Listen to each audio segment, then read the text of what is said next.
Ladies and gentlemen, from Concord, California, and now available on barbershopwindow.com comes the most pathetic, hideous, sloppy, eternally disgusting, continuously terrible, and fantastically laughable woman to appear on this or any other t-shirt ever. Treat yourself to all red everything. Get off my TV, Eva Marie.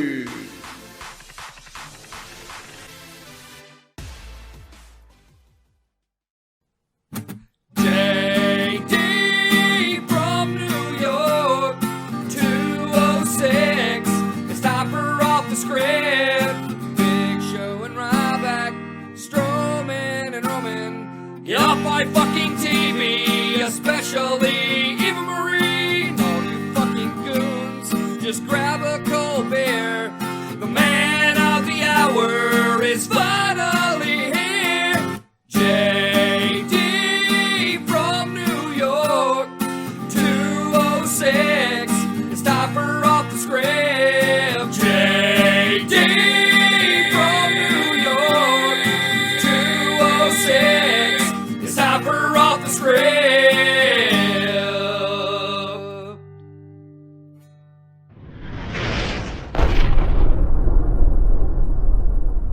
What is going on, guys? JD from New York here.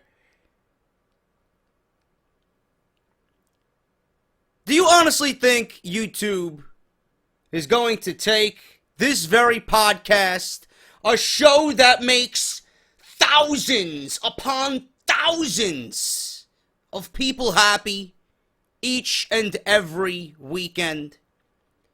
You know, watching Off the Script is very reminiscent of watching a baseball game. There's just as many people watching Off the Script each and every Friday, Saturday, and Sunday, and the occasional Monday, then you'll see at a New York Mets baseball game, at a Yankees baseball game, right? We do good things here. Off the Script ain't going nowhere, motherfucker. JD is not conforming. JD is not going cookie cutter. JD will continue to be JD. Do you want to know why? I think you know the reason why.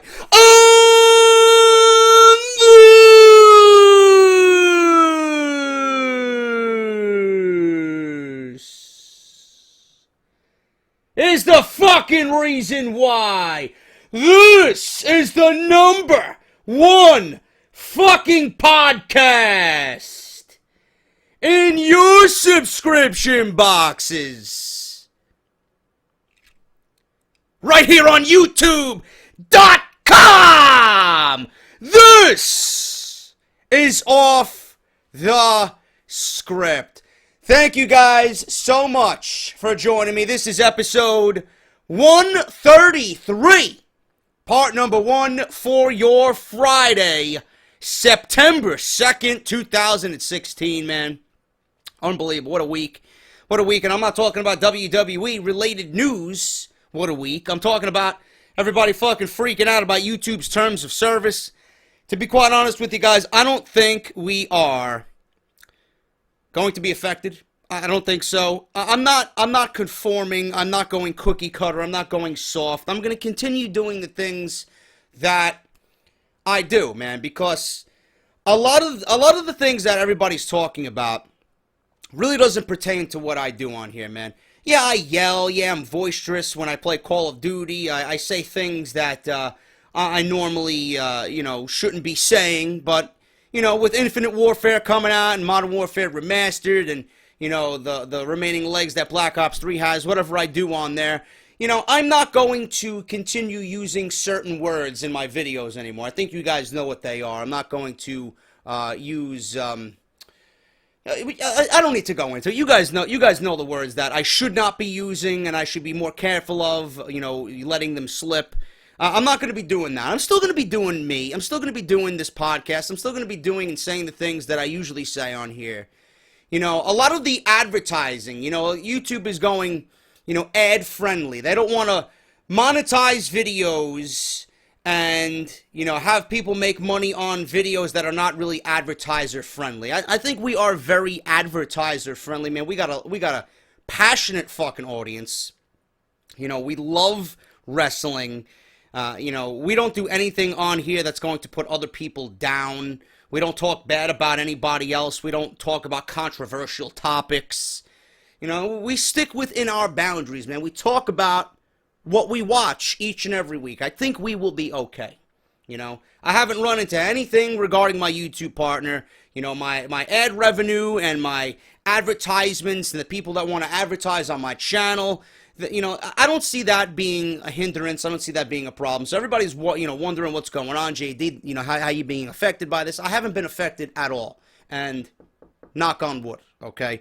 So we're going to continue doing the things that we do on here so you guys don't have to worry about anything. I appreciate all your concern. But thank you guys so much for joining me, man. Not a lot of news this week, man, as we head into Smackdown, Backlash, the first exclusive pay-per-view for the Blue brand. Not a lot of shit coming out of the WWE. Obviously, we have a story that we're going to be talking about regarding Kevin Owens and some backstage criticism to him winning the WWE Universal Championship. We will go over that, plus so much more. I got an update on Bo Dallas. I got another story on Sasha Banks. I got several reasons why WWE is doing this Brock Lesnar versus Randy Orton match in Chicago, I believe, at a fucking house show. I don't know. We'll talk about that. I'll give you guys my 2 cents on that. Other things we got this weekend. We got creative plans for Roman Reigns after failing to capture the WWE Universal Championship on Monday Night Raw. Alberto Del Rio reportedly finished with the WWE. Wheels are in motion for Goldberg's WWE return. Should be any month now. We will see Goldberg back in the WWE. Mick Foley defending the use of enhancement matches on WWE programming. Ryback reveals WWE's offer during contract dispute with the company. I think Ryback might have fucking lost his mind, to be honest with you. Like I said, the Brock Lesnar vs. Randy Orton rematch is set for next month. John Cena won't be taking his hiatus until October. And then right now, original plans for Sasha Banks, WWE Women's title reign. All those plans have been revealed after she has now gone out with injury, man. All this plus so much more being reported over the weekend. So stick it right here, man. Your number one source for WWE content right here on YouTube.com. Let me run through my my things as usual, guys. Number one, if you guys still want to get your Eva Marie t-shirt, they are available, man. It's not doing as well as the Roman Reigns, but I am not really worrying at this point. I love it. I think it's probably the best looking design that I got for Get Off My TV. If you guys want your Eva Marie t-shirt, man, if you guys want to, and I don't see why you would not want to after that beautiful hype introduction to start this show, why you wouldn't want an Eva Marie t-shirt, man. They are available at barbershopwindow.com. Link is in the description down below. Make sure you guys go check that out. Or if you're on the webpage, just type in Off the Script, man. My online shop will pop up on the homepage of Barbershop Window. You'll actually see the Eva Marie t-shirt on the hottest sellers right on the homepage, man. Version 4 of Get Off My TV, $19.99. They do ship everywhere, internationally, no matter where you are. You will get a shirt, man. So go and get yours today. Roman Reigns, Big Show, and the Four Goons. Also, all 4 versions of Get Off My TV, plus the original gray Off the Script logo shirt is still there. Will be. No, you don't have to worry about that. And then the Goon City t-shirt is still available, $19.99. They ship worldwide. If you guys are not following me on Twitter, at JD from NY206, make sure you guys follow me on there if you guys want to keep up to date on this channel and you want to tweet along with me during Monday Night Raw, SmackDown, NXT, the Cruiserweight Classic. The finals coming up in 2 weeks. So if you guys want to tweet along with me, man, at JD from NY206. Subscribe to the YouTube channel if you have not done so already. Don't know why you are not subscribed here if you have not yet. That's JD from NY206. If you guys like what you hear, if you guys like what you see each and every fucking day, each and every week, man, Patreon.com. Make sure you guys go on there, read the mission statement, read what I'm about, why I'm doing this, where I want to take this, what I want to accomplish. Patreon.com/JD from NY206. Doesn't matter if you give me fucking 50 cents, $1, $2, whatever the case may be, man. It's never an obligation to pledge. It is there if you guys want to take a part in this, get early access, and be a part of Team JD, man. Thank you guys so much, and thank you to everybody that has pledged this week, man. I greatly appreciate it from the bottom of my heart.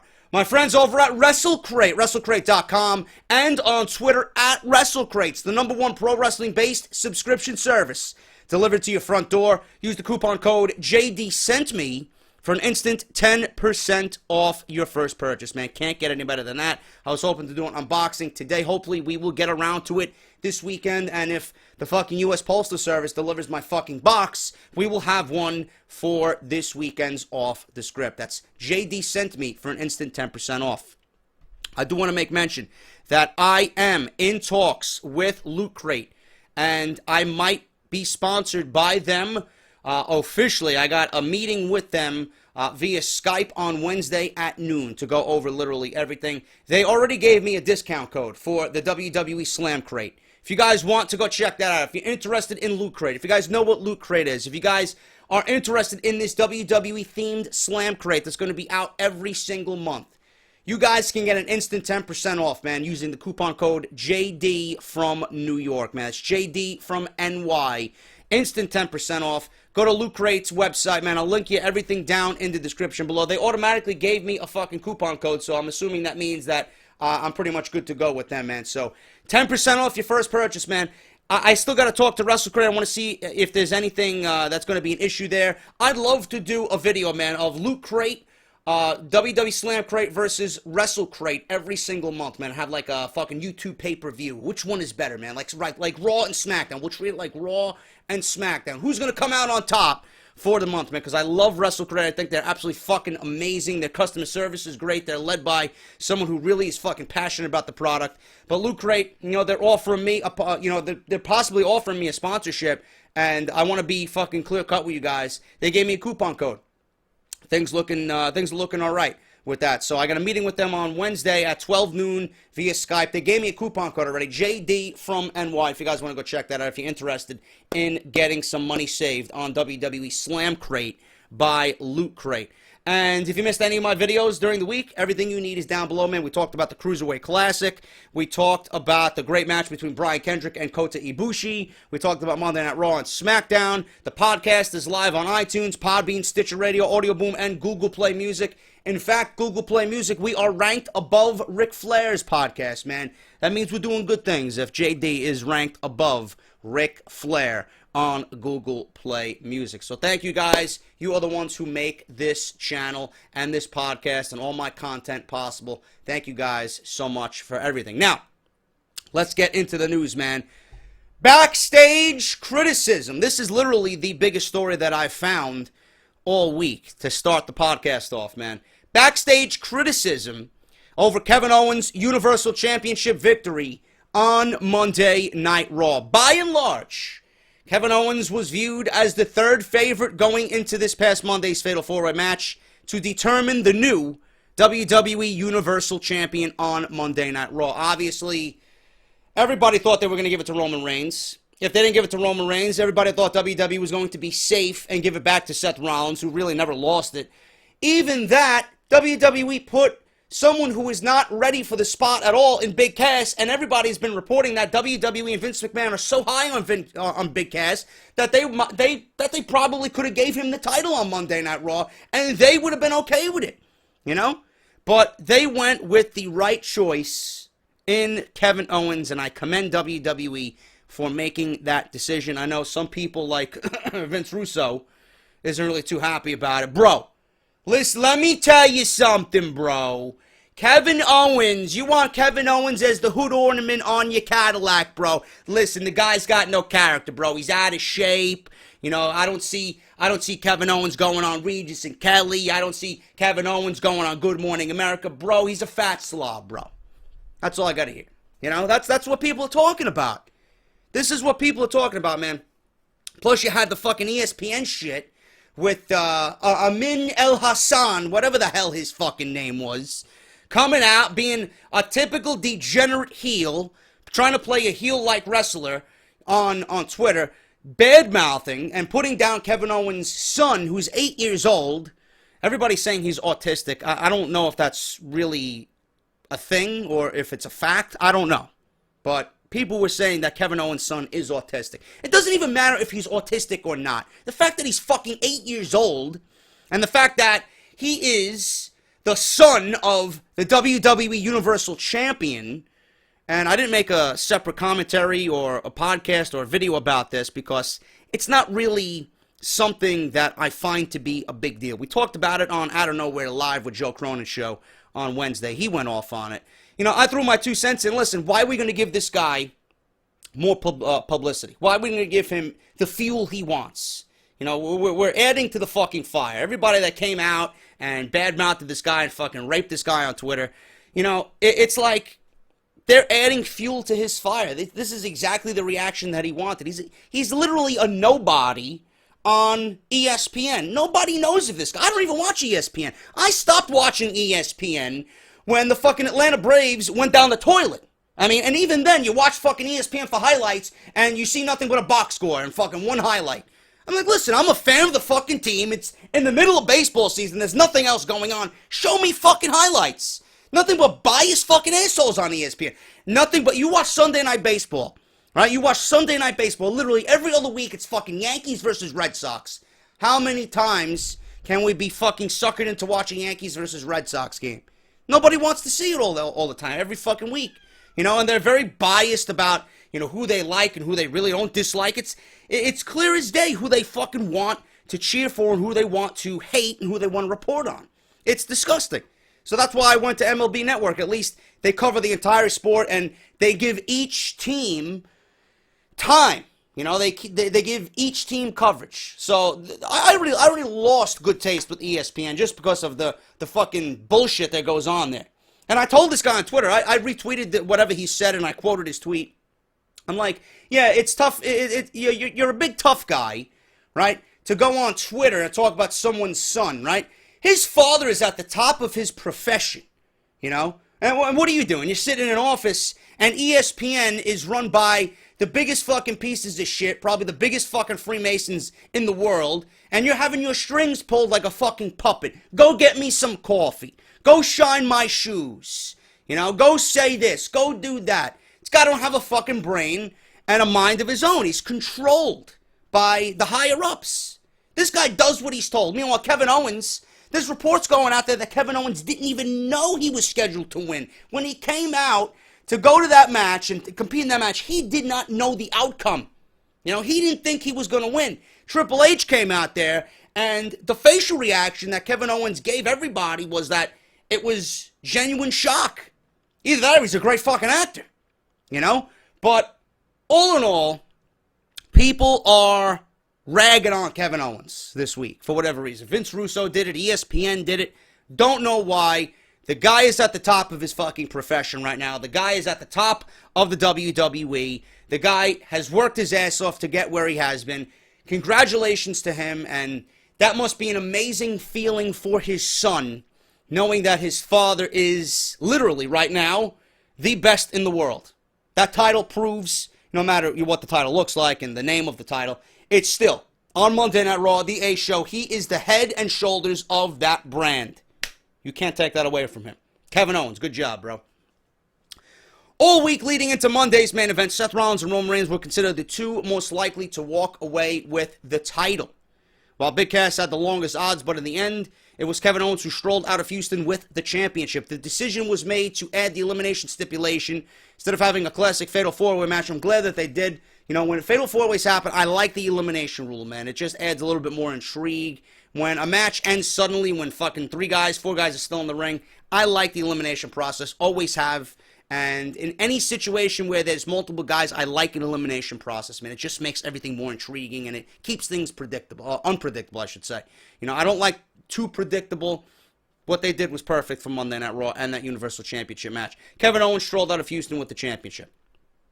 So it was elimination rules. That amendment coincided with pulling the trigger on Triple H's return. After more than 4 months away from television, Owens was the ultimate benefactor as a result of Hunter's surprise as the game planted a pedigree on both Roman Reigns and Seth Rollins, allowing Kevin to pick up the win and be claimed the new Universal Champion.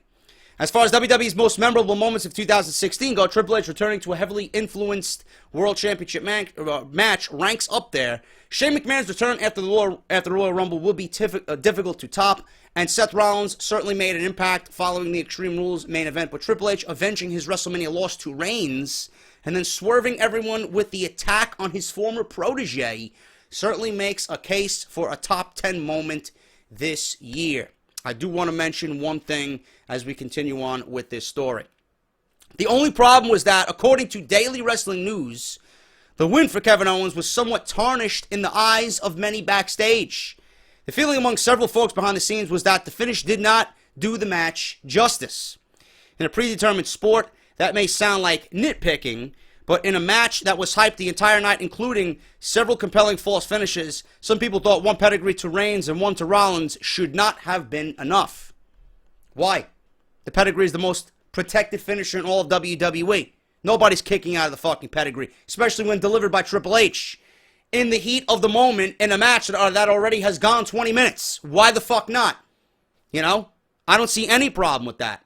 But I do think this is leading to something bigger, and I hope it's leading to something bigger. I will, make sense of this in a little bit. It's clear what changes these backstage sources would have made, or it's unclear what these changes would have been backstage. But the final decision makers believed that the return was big enough to warrant the finish we all witnessed. The other issue that several folks have complained about in the fallout is that it may have been overshadowed by Kevin Owens' championship victory.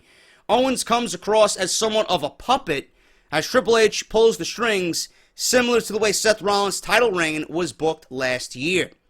Before the Finn Balor injury, the first ever WWE Universal Champion was penciled in to defend his title against Kevin Owens at Clash of Champions. And then in a triple threat match against Kevin Owens and Chris Jericho at the next Raw pay-per-view, Hell in a Cell. Owens remains in the main event as planned, but his opponent now obviously changes. The expectations are that Kevin Owens will now defend against Rollins, at least at the Clash of the Champions. But it will be interesting to see if they work Jericho into the mix because the two have developed such a good chemistry over the last few months. There are also some conflicting reports about who knew what was going into Monday's main event.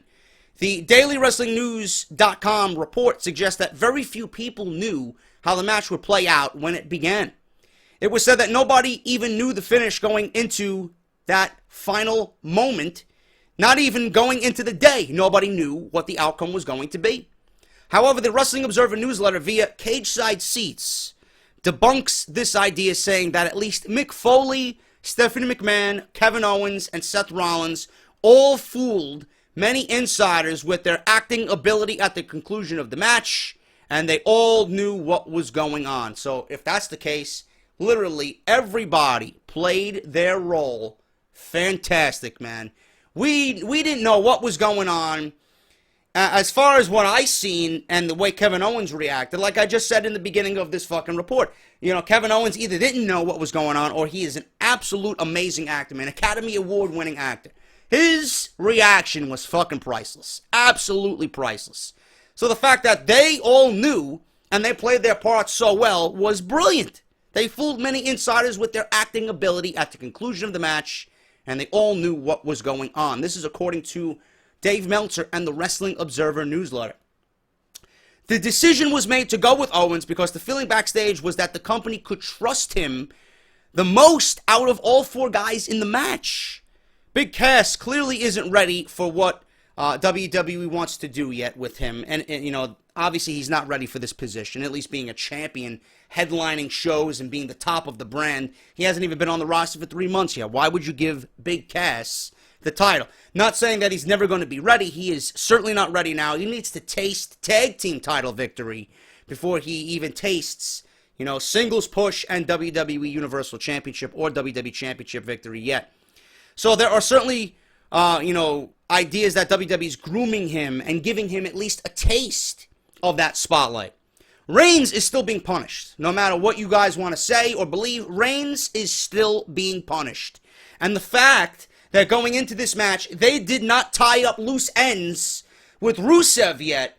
I told you guys a week before this match was actually fucking announced. I don't think that Kevin Owens is not walking out the champion because it just makes sense. Now, my other choice was Seth Rollins. I thought WWE was going to go the safe route and give it to Rollins. I didn't think Big Cass was going to be a factor. I didn't think Roman Reigns was going to be a factor because there's no way WWE can blatantly give Roman Reigns the title and not finish up shit with Rusev. I thought Rusev was actually going to play a role in this match and cost Roman the title and the opportunity. But we all seen it with Triple H. And I think this is probably, and I hope so, leading to a bigger scheme, a bigger idea that WWE has in mind. Because now you're seeing that both Rollins and Reigns are on the same page. Not friend-wise, but they both were fucked over. What this means, I don't know. I'm going to give you an idea. But they are grooming Big Cass for at least the spotlight right now. Reigns is still being punished, absolutely. And the tie-up there with Rusev, it needs to be finished. You can't give him the Universal title and then have him finish up with the United States Championship. That alone did not make any sense. So for his wellness policy violation, and he should resume his feud with Rusev if the Bulgarian Brute returns from his second wedding to Lana in time. And that's the reason why Rusev wasn't on Monday Night Raw. I don't think he's going to be on Monday Night Raw either, because I believe they have 2 weddings. I don't know what the fuck that's about, but that is what I'm hearing at the moment. And then there's Seth Rollins. Seth will remain in the main event picture for the time being, but in order to keep the belt away from him, the plan might be to turn him babyface. This would eventually lead to a match with Triple H in a long-awaited and long-delayed confrontation between mentor and protege at next year's WrestleMania. A lot of people are saying that Seth wasn't given the title because of WWE's way to punish him for injuring Finn Balor. I could certainly believe that, but I don't think WWE would go that length to punish Seth Rollins for something like that. Accidents happen. It was a freak accident. And I don't think WWE meant to punish Seth Rollins by not giving him the Universal Championship. I just think that they have a bigger picture in mind with Seth Rollins and Triple H. And if they are fighting, if they're going to be feuding, I don't think a championship is needed. So why would you give Seth Rollins the championship if he's feuding with Triple H? That feud does not need a championship. Give it to someone who's going to utilize it, deserves it, and is going to give us great matches out of this championship picture on Monday Night Raw. That guy's Kevin Owens. That's why they did it. Okay? Now, as far as turning Seth Rollins heel, face rather, and turning him away from being a heel, I could certainly see that coming, okay? And the idea that WWE has not turned Roman Reigns heel yet obviously lends to the idea that we could possibly, I'm not saying this is going to happen, but I've talked about it several times this year, and I'm getting fucking goosebumps talking about it. I could certainly see a WWE-led invasion by Triple H on Monday Night Raw with his guys, NXT, taking on Seth Rollins, Roman Reigns, and if they want to recruit this thing and make it special, and they want to recruit for it, you go over to fucking Smackdown and you recruit Dean Ambrose. Because in the end of it all, I don't see Dean Ambrose walking out of Backlash with the WWE Championship. I don't. The way AJ Styles has been booked, you cannot have him lose. He just beat John Cena at SummerSlam. He's not going to go into Backlash and lose. You know, he's already lost 2 times for the WWE Championship, both coincidentally against Roman Reigns. I don't see a 3rd time for the WWE Championship AJ Styles losing. I just don't. So at Backlash, 100% I see AJ Styles walking out the new WWE Champion. Obviously, this frees up Dean Ambrose. You can recruit Dean Ambrose to Monday Night Raw. Listen, you know, Triple H is fucking running roughshod over Monday Night Raw. He's taking over the show in his absence. He hasn't liked what he's seen. They recruited Mick Foley, Stephanie McMahon. He doesn't fully trust with the brand. They ousted him without even him having to get a word in. So obviously he's there to stake claim, and he's going to lead an invasion of NXT guys to take over that show. And it's going to be WWE's version of the Bullet Club. Not exactly be the Bullet Club, but it's going to be reminiscent of the Bullet Club, led by Triple H. I mentioned this God knows how many times. I concocted this idea God knows how many times. Is WWE going to make this idea come to fruition? This is the perfect opportunity, man. This is the absolute perfect opportunity. If they don't do it now, the ship will sail and it will never return back to fucking dock. That's it. This is the opportunity to do it. I'm not saying to keep the Shield together for the remainder of the fucking, 2016 going into 2017. Obviously, we're going to have that showdown between Seth Rollins and Triple H that they are probably going to be building towards WrestleMania. God forbid any injuries happen between now and WrestleMania 33. But that's where they're headed. This entire feud is going to boil over into Seth Rollins and Triple H battling it out at WrestleMania. But in the meantime, give us what we want. Having the Shield back together is going to be fantastic. Having the Shield back together is going to be a lot of positive. You turn Seth Rollins babyface, people want to cheer Seth Rollins. People wanted to cheer Seth Rollins when he came out to attack Roman Reigns. When he first came back from injury, people wanted to cheer him. People cheered him the next night on Monday Night Raw. WWE flipped the switch and made him heel again. I'm going to burn the fucking letters of all the people that wrote to me. You guys don't owe me shit. I did this all on my own. I'm the one who rebuilt Seth Rollins. I'm going to be the one to reclaim the WWE Championship, not you guys. They turned him heel, and nobody understood why. Now, they have a reason to turn him babyface. They have a reason to turn him babyface. Triple H is obviously going to be a heel in this match. Seth Rollins babyface. Seth Rollins babyface getting the Shield back together, having Seth Rollins reconstruct the Shield again and be that architect of the Shield once again, having Roman Reigns there by association. I know we all want Roman Reigns as a heel. We think he'll play a better heel role, but if WWE wants to continue pushing Roman Reigns as a face, I think this is the perfect opportunity for WWE to get Roman Reigns over the way that they want. Because by association, if you have Rollins and you have Ambrose, I think Roman Reigns is going to get cheered simply out of association with the Shield. Out of association with Rollins and Ambrose. So I think this could be good for WWE if they want to continue pushing Roman Reigns as a babyface. He will be cheered simply standing next to both Rollins and Ambrose. Ambrose, who's over as a babyface. Seth Rollins, who will be over as a babyface. Roman, just standing there, being with those guys, will be over just because. So I think a lot of positive can come out of this. Triple H assembles two other guys next to Kevin Owens. Obviously, you got the Shield. You got a huge battle that takes place. If WWE wants to bring back War Games, fucking do it, man. This would be the ideal situation. Now, I pictured the club, or the Bullet Club, Styles, Gallows, and Anderson in this role, but if WWE wants to lead an NXT invasion against these guys, this would be the perfect opportunity. Samoa Joe. You can have Samoa Joe and Kevin Owens come up, and who that third man could be, I don't know, man. It could be literally anybody. It would be great if it was Finn Balor, but Finn Balor's fucking hurt, Maybe they could bring up Bobby Roode. Maybe they could bring up, I don't know, who else is down there? Austin Aries. I don't know. Somebody. But it's got to be impactful. It has to be impactful. I'm just giving you guys ideas. I'm laying groundwork for you guys. I could certainly see Samoa Joe in this feud, man. Samoa Joe would be fucking perfect for a role. Standing next to Triple H and Kevin Owens in this battle for supremacy on Monday Night Raw. The Shield versus Triple H's NXT guys. And NXT Invasion. This is where WWE should go with this storyline. Triple H is disgruntled. They did not fill him in on anything. They just ran Monday Night Raw without having to go through him at all, as if he wasn't even there, as if he wasn't ever there. Obviously, he's going to come back and have some sort of animosity towards Foley. Those guys have history. He's going to have animosity towards his wife because his wife didn't consult.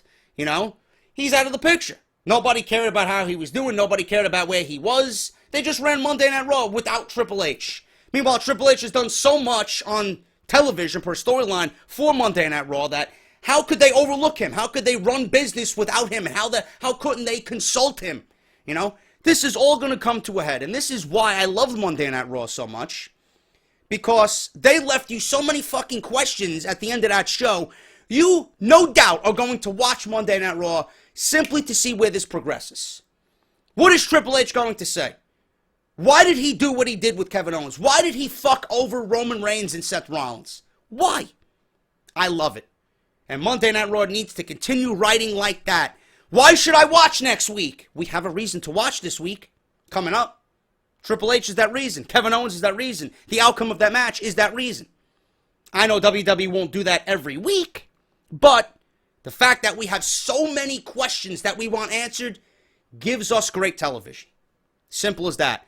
I can certainly see this reconstructing the Shield. I hope so. I want to see it. I just want to see it. I don't know why I want to see it. I just want to see something form. The Shield, to me, the Shield was taken from us too soon.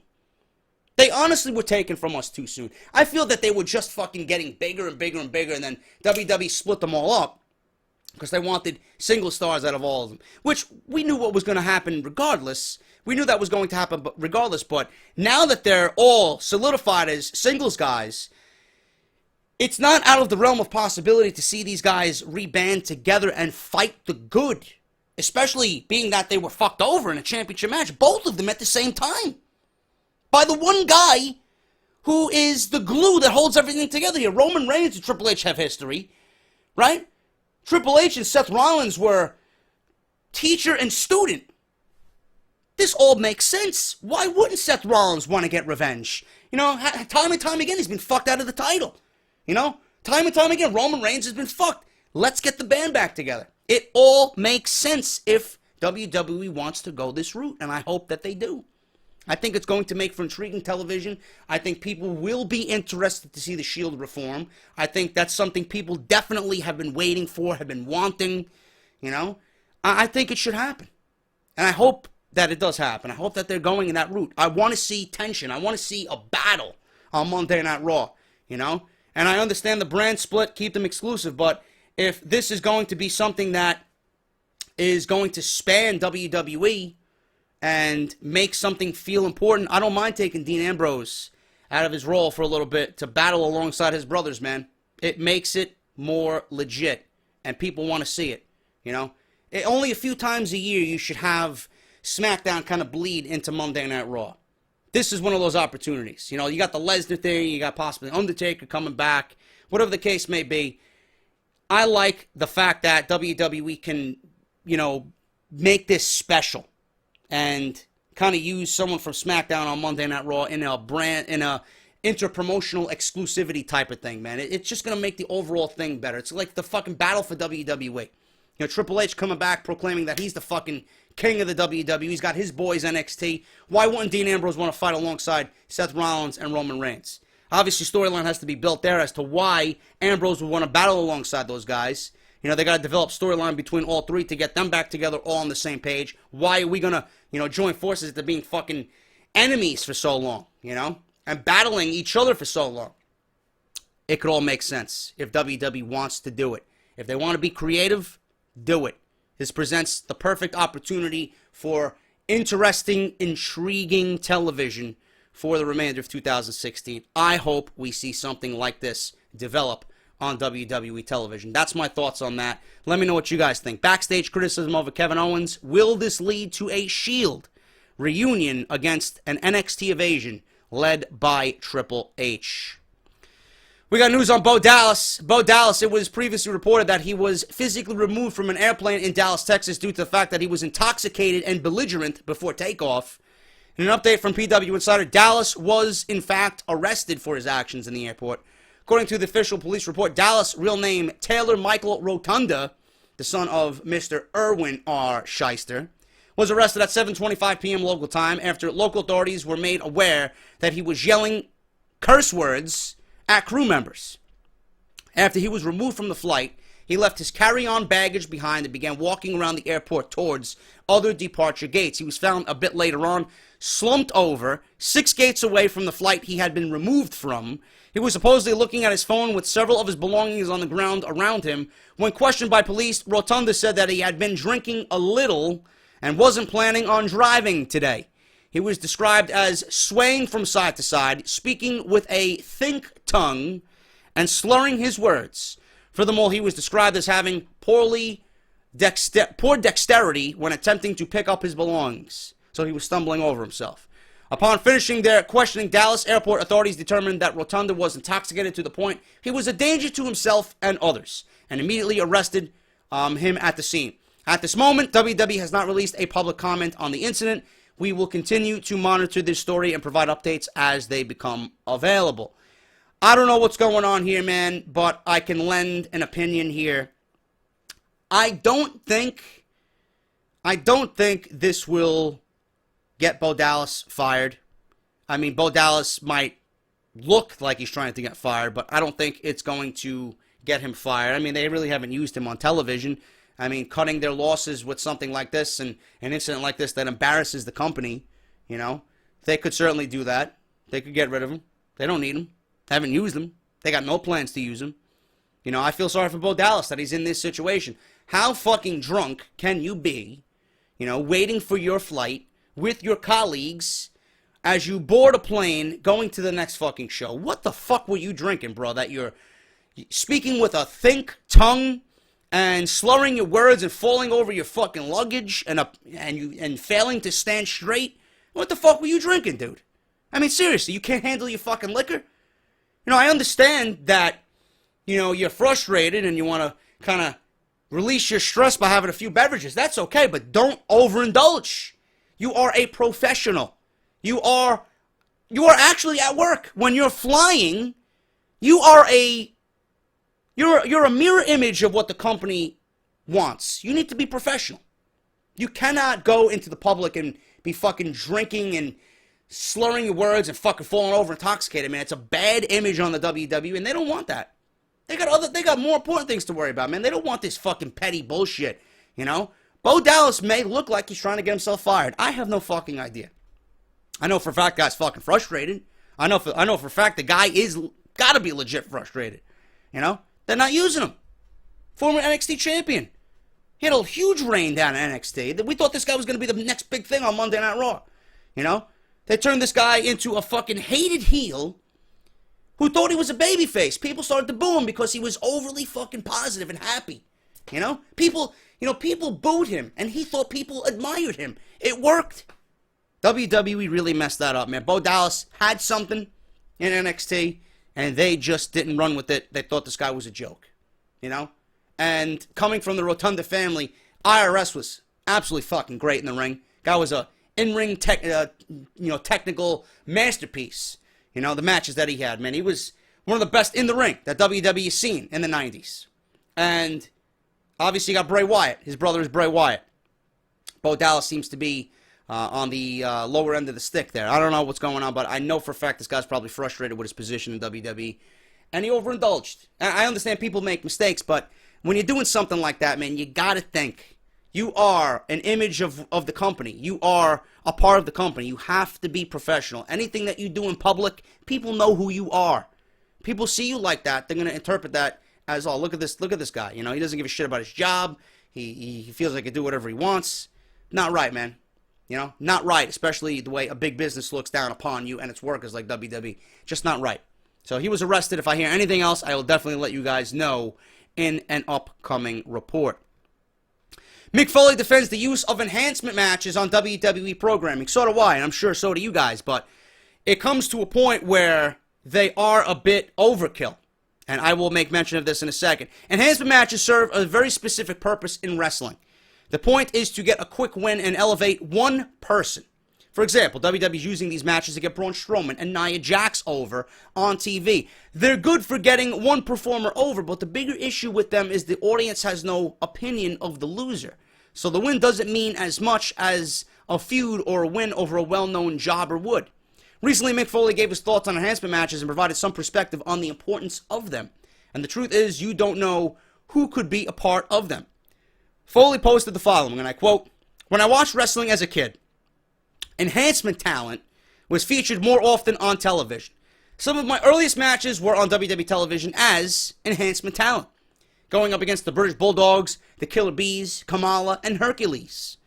As soon as I felt like I was getting the faintest whiff of recognition from the fans, I felt like it was time to stop appearing on WWE TV for a while. It would be 10 years before I returned to the company in a slightly larger role. Who was your favorite enhancement guy of all time? The guy who did the best job, literally, of making others look good. Enhancement matches are great. And when I read that WWE was bringing them back, I was ecstatic because not only does it kill two birds with one stone, it really gets the performer you want to get over. You know? It fills TV time. It gives WWE another segment on TV to kill time, especially during Monday Night Raw on a 3-hour program. I don't think we're going to be seeing too many enhancement matches on Smackdown because it's a 2-hour show and Smackdown just flows better than Monday Night Raw. Monday Night Raw needs that time space, that time fill. You know, they need a Nia Jax squash. They need a Braun Strowman squash. And enhancement matches are used to get the talent on television that you want to showcase. And more importantly, it's used to get talent, you know, over on television so the people in the audience and at home can see who they are, what they're about, what they look like, and what type of moveset that they possess. Why should I care? You know, who can I envision this person going up against? Oh, look at this move that someone did. Look at this finisher by this guy. Look at what Nia Jax can do. Look at the speed and agility of a Nia Jax. You know? These enhancement matches as of late have really fucking frustrated me because they are doing nothing. Especially the Braun Strowman ones. They are legit doing nothing. I mean, everybody talks that Braun Strowman is great with words. He's great on the mic, right? He was on Stone Cold's podcast. He cut a great fucking interview with Stone Cold Steve Austin. That's all I heard. I haven't listened to it yet, but that's all I heard. And I hear from various sources that people in WWE know that this guy can wrestle, know that he can go. So why haven't we seen him go? What have we seen from Braun Strowman? Hey, the guy's athletic. The guy coming at you looks like a fucking freight train coming at you at 100 miles an hour. Guy can legit break you in half. But how believable is it each and every fucking week now for a month and a half, coming up on 2 months, that they put him in these matches with guys who are fucking soaking wet 100 pounds? I mean, seriously. I'm bigger than most of these guys that go in there. It makes no sense. And the fact that Braun Strowman is showing us nothing on television. He's legit showing us nothing. He's just throwing these guys around. His finishing move is terrible. He picks someone up and just throws them on the ground. Like I'm picking this pen up. And throw it on the ground. That's Braun Strowman. It doesn't make any sense to me. When I see an enhancement match, I want to see the skills this guy possesses. That's what I see. That's what I want out of an enhancement match. I will defend them up until a certain point. Now, it's a little overkill. It's too much. We got to start seeing more. We got to start seeing the jobbers get a little bit better. We got to start seeing these fucking enhancement talents getting bigger and stronger and better and wiser. You know?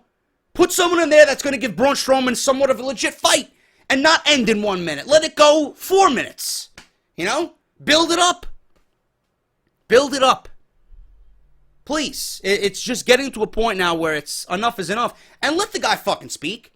Instead of Byron Saxton interviewing these fucking losers, right? What did Johnny Knockout says? Why are you getting in here with Braun Strowman? What are your thoughts? Well, I like the idea of getting in the ring with big, sweaty men, is what he said. What? What are you telling me?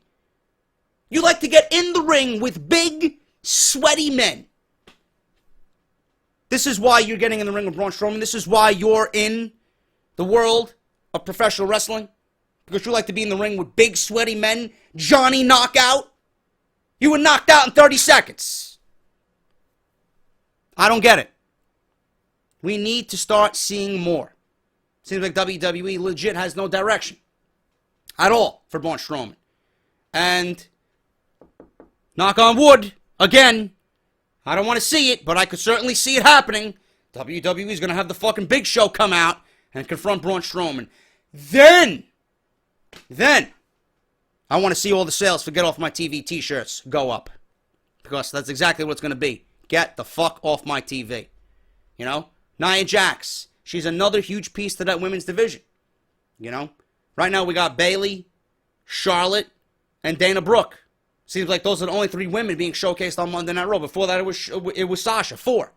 Where's the women's division on Monday Night Raw? Do they legit have 4 women? Going into this, I thought SmackDown's women's division was in shambles. It looks like SmackDown's women's division is actually better than Raw's because they got a lot more moving pieces. Seems like we got 3 women on the show each and every fucking week, and then Nia Jackson's some squash match. I think Nia Jackson's ready to be hanging with those women. No more squash matches for Nia. They're not. It's at a point where they're not getting her over now. You know, we know what she can do. Put her in there with an Alicia Fox. Put her in there with a Summer Rae. Have her fucking destroy these women in 3 to 4 minutes. It's that time. And then elevate her up to a Bayley. You know? Enough is enough already. That's pretty much it, guys. How long have I gone here? 49 minutes. 49 minutes. They're going to end it here. I don't have a lot of news that I can span another story. I could sit here for another 20 minutes if I wanted to, but I'm going to end it right here. Thank you guys so much for listening to me and watching me. If you enjoyed the video today, you guys know what to do. Hit that thumbs up. Let me know what you're thinking down below of it. Literally everything we talked about. I am going to be back tomorrow, as always, with part 2 of the best fucking podcast in your subscription boxes right here on YouTube.com when it comes to WWE, man. I'm getting excited about the upcoming months. I got WWE 2K17 coming out. I dabbled in the Battlefield beta. If you guys want to go check that out, I posted a full Conquest game mode on the map Sinai Desert, the one map that was available in the beta, man. Video games will be coming back. A lot of people say, JD, enough with the WWE stuff. Video games will be coming back, man. You got to understand that the summer months are dead. The summer months are dead. I just downloaded Resident Evil 4 for PS4. I just got the Battlefield beta. I might do another gameplay, but you know, you guys pretty much seen it all already in one gameplay. We got Infinite Warfare coming out. We got Modern Warfare Remastered coming out. Destiny's coming out with the Rise of Iron DLC. We got Titanfall 2. Battlefield 1 is coming out. You know, it's going to be a good time for gaming. You just got to be patient. WWE is my bread and butter, man. I'm not going to stray from my bread and butter. You know, you guys want to see the gaming? I will give you the gaming. Just be patient, all right? But I'm glad you guys enjoyed that video. If you missed anything that I did this week, links will be down below in the description. So make sure you guys go check that out. Check out all my sponsors, man. Everything that I promote here in the beginning of the video, make sure you guys go check that out. Show them some love, man. If you guys want to take part in the WWE Slam Crate by Loot Crate, JD from NY is the coupon code. Wrestle Crate, JD sent me for instant 10% off. Check out Pro Wrestling Tees, man. Support the podcast by buying a shirt. Greatly means a lot to me, man. Greatly appreciate it. If you guys want to pledge to the Patreon, patreon.com/JD from NY206. And follow me on Twitter, man, at JD from NY206. I am, in fact, JD. I'll see you guys on Saturday. Until then, take care, and I will see you all for part 2 of Off the Script. Talk to you later.